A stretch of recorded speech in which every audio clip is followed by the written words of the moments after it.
la prière, une grande adoration qu'Allah nous a ordonnée. Et sachez que c'est un grand bienfait. Pour quelle raison? Car sachez que certaines personnes hors de l'islam aimeraient adorer Allah mais ne savent pas comment l'adorer. Eh bien nous, en tant que musulmans, nous savons exactement comment l'adorer. Et justement cette vidéo sera coupée en deux parties. La première sera comment se préparer à la prière et la seconde sera comment accomplir sa prière. Donc comment se préparer à la prière? On va voir justement en premier lieu la purification. Et la purification, c'est le fait d'être pur vis-à-vis de trois choses. La première de ces choses, c'est les souillures. Et les souillures, c'est par exemple les excréments, l'urine ou bien le sang. D'accord? Il faudra ainsi vous assurer du coup qu'il n'y ait pas ceci, que ce soit sur votre corps, sur vos vêtements et aussi sur le lieu de prière. Et si jamais vous trouvez cela, il faudra justement et simplement le nettoyer avec de l'eau. Et la deuxième de ces choses, c'est l'état d'impureté majeure. L'état d'impureté majeure, c'est par exemple lorsque vous avez eu un rapport intime ou bien lorsque la femme a ses menstrues. Tout simplement pour sortir et pour se purifier de cela, ce qu'il faudra faire, c'est les grandes ablutions. Les grandes ablutions, donc le minimum à faire, c'est très simple.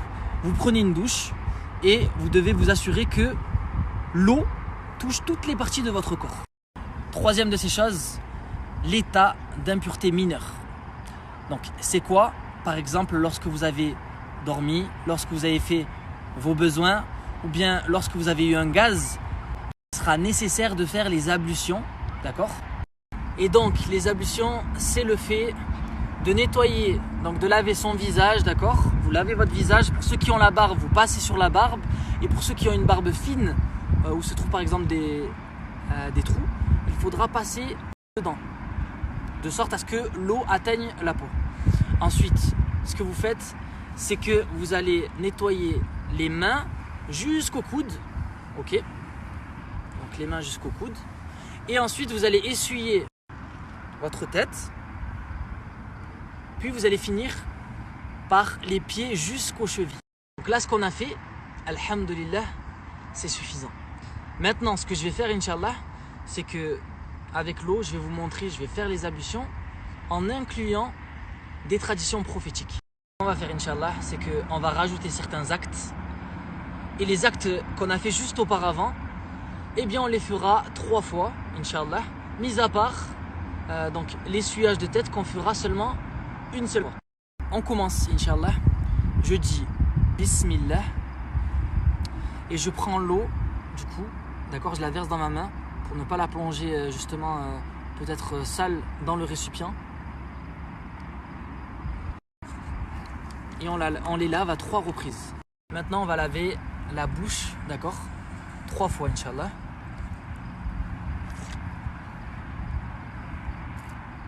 Donc 3 fois. Et ensuite le nez 3 fois.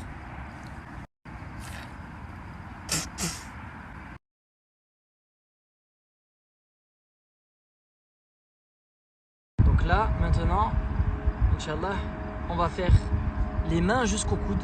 D'accord? 3 fois. Ce qu'on va faire, Inch'Allah, c'est qu'on va essuyer la tête. D'accord? Donc une sunna, c'est de revenir lorsque vous êtes passé et d'essuyer aussi les oreilles. Donc ça, c'est une autre sunna.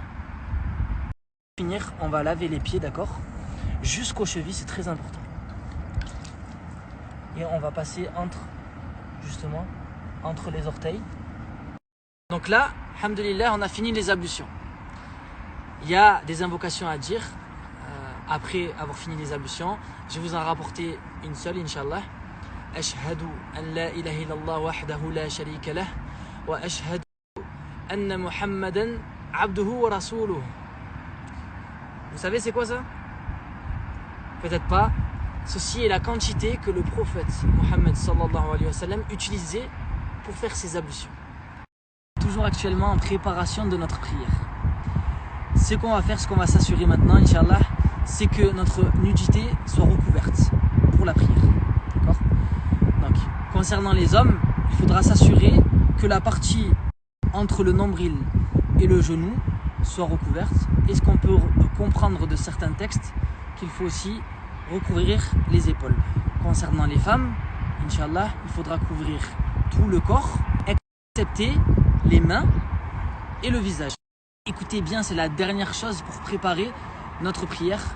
On va s'orienter vers la Kaaba qui se trouve à la Mecque. On est prêt actuellement à faire face au Seigneur de l'univers, à se présenter devant Allah, le Seigneur des mondes. Là, ce qu'on a vu, c'est comment se préparer à la prière. Maintenant, ce qu'on va voir, Inch'Allah, c'est comment d'abord on commence la prière en disant Allahu Akbar. Maintenant qu'on est rentré en prière, alhamdulillah, ce qu'on va faire, c'est que on va retenir 4 positions. C'est très facile, seulement 4 positions qu'on va enchaîner un certain nombre de fois. Première position, la position debout. Donc, on va réciter Al-Fatiha, qui est la première sourate du Coran. Eh bien, vous pouvez la trouver facilement pour l'apprendre ou bien pour vous améliorer sur YouTube. D'accord ? Et sachez que cette sourate est très très importante. Elle rassemble tous les sens du Coran. Pour ceux qui ne l'ont pas encore apprise, ne vous inquiétez pas, alhamdulillah, il y a une solution. La solution, alors que vous êtes en train d'apprendre la Fatiha, vous allez la remplacer en attendant pour prier par Allahu Akbar, le fait de dire Allahu Akbar, La ilaha illallah, alhamdulillah. Ça, c'était la première position. Maintenant, pour passer à la deuxième position, on est comme ça, comme on l'a dit, on va dire Allahu Akbar, on va s'incliner, donc ça c'est la deuxième position.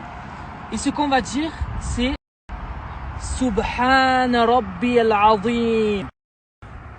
Pour passer à la troisième position, ce qu'on va faire, c'est qu'on va d'abord se relever en disant, écoutez bien, Sami'a Allahu liman hamidah. Et une fois qu'on est debout, on dira Rabbana wa lakal hamd. Du coup, on va passer à la troisième position qui est la prosternation. Magnifique. Donc là, c'est un moment fort, le moment où vous êtes le plus proche d'Allah. C'est là, c'est en prosternation. Le fait donc de poser son front et son nez sur le sol. Vous pouvez demander ce que vous voulez à Allah, qui va vous rapprocher d'Allah. C'est à ce moment-là, c'est vraiment une connexion forte avec le Seigneur de l'univers. On passe tout de suite à la troisième position en disant Allahu Akbar. Et là, ce qu'on va dire, c'est Subhana Rabbi al-A'la. Maintenant, ce qu'on va faire, c'est qu'on va passer à la quatrième position en disant Allahu Akbar. Et lorsqu'on est assis, on va dire Rabbighfirli. Maintenant, on va se reprosterner en disant Allahu Akbar. Et là, on dira Subhana Rabbi al-A'la. Puis on se retire de la prosternation en disant Allah. Donc là, on a fini un enchaînement. Et cet enchaînement, il sera à répéter un certain nombre de fois. Donc soit 2 fois, soit 3 fois, ou soit 4 fois, selon la prière. Mais ne vous inquiétez pas, alhamdoulilah, je vous ai préparé un tableau à la fin de cette vidéo qui vous expliquera pour telle prière combien de répétitions à faire. Donc ça sera très clair, Inch'Allah. Là, on a vu comment rentrer dans la prière, les enchaînements qui se trouvent aussi dans cette prière. Et ce qu'on va voir maintenant, c'est le tashahhud. Le tashahhud, on reste comme ça, assis, et on met le doigt de cette façon. Donc ça montre l'unicité. Et du coup, on va prononcer ce que je vous mettrai à la fin de cette vidéo, Inch'Allah. Le tashahhud, vous allez le faire à la fin, donc à 2 moments. Le premier sera à la fin de tous vos enchaînements, qu'il faudra réciter le tashahhud. Et le deuxième moment, c'est lors des prières de 3 et 4 enchaînements. Et bien, au deuxième enchaînement, au lieu de se relever pour continuer l'enchaînement et votre prière, vous allez rester assis, faire le tashahhud, et puis vous lever et continuer ainsi votre prière. On a vu comment rentrer dans la prière, on a vu comment faire nos actes durant la prière, on a vu comment faire le tashahhud, et maintenant on va voir comment sortir de la prière. Il suffira de dire cela, donc que je vais vous dire et de faire ce mouvement. Assalamu alaikum wa rahmatullah. Assalamu alaikum wa rahmatullah. Alhamdulillah, on a terminé notre prière. Et pour mieux visualiser pour chaque prière l'enchaînement, à quel moment faire le tashahhud, à quel moment faire le salam, eh bien on vous a préparé à la fin de cette vidéo un tableau explicatif très clair qui vous facilitera les choses, incha'Allah. Surtout n'oubliez pas, le plus important c'est votre intention, le fait de faire ceci exclusivement pour Allah, seulement pour Allah. Purifiez votre intention et aussi prêtez attention à votre concentration qui sera vraiment très très importante lors de votre prière pour vraiment essayer de ressentir chaque instant face à Allah, au Seigneur de l'univers, afin de faire justement une bonne prière. Et pour cette vidéo, le frère qui est en master à l'université de Médine, qui m'a fortement facilité la mise en place de cette vidéo et la méthodologie, qu'Allah le préserve et qu'Allah le récompense. Et sachez d'ailleurs qu'il va bientôt sortir justement une vidéo concernant l'explication de la prière et il va s'appuyer de cette méthode qu'on a fait ensemble. Donc alhamdulillah, assalamu alaikum wa rahmatullahi wa barakatuh.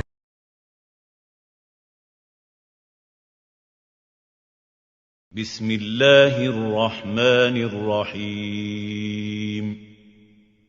Alhamdulillahi Rabbil Alamin. Ar-Rahmanir Rahim. Maliki Yawmiddin. Iyyaka na'budu wa iyyaka nasta'in. اهدنا الصراط المستقيم صراط الذين أنعمت عليهم غير المغضوب عليهم ولا الضالين